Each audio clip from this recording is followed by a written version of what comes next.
Welcome to the low view rate on YouTube. I'm gonna try making pumpkin truffles, and I had these a few years ago.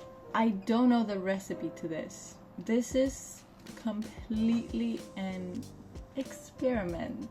I'm gonna try to use whatever I have in my pantry to make these. Cannot be bothered to go to the shops. Why don't you just find the recipe online?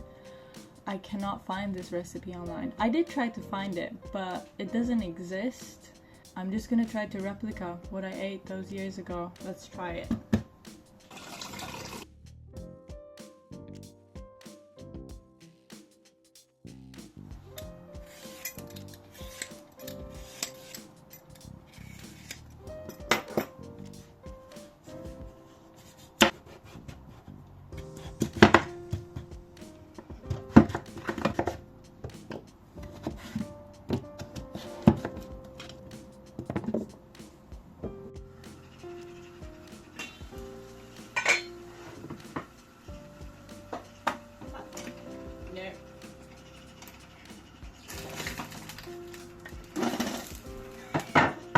I hate that.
It didn't quite taste like the one that I thought about so many years ago, but it did taste good.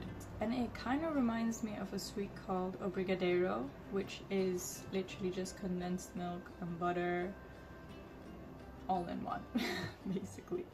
So it kind of reminds me of that, and the process is kind of similar to it as well, where you need to like boil down the condensed milk for a little while, let it cool down, make some shapes. The only thing is that maybe this would have tasted a little bit different if I didn't use like oat flour from my own house. I think that's how it could have turned out a little bit different. It is good though, like I would eat every single one of these. If you have any suggestions whatsoever what I could use that is cheap easily accessible. Comment down below what you think could have been used in this recipe instead, because think of flowers that you can eat raw. That was a good attempt. It was a good attempt. I don't know if it will be my last attempt. By the way, 7 out of 10 in taste, because it is it's quite fudgy. I would say it's quite fudgy, but not exactly like fudge. So yeah, 7 out of 10. Thank you guys actually for watching me do this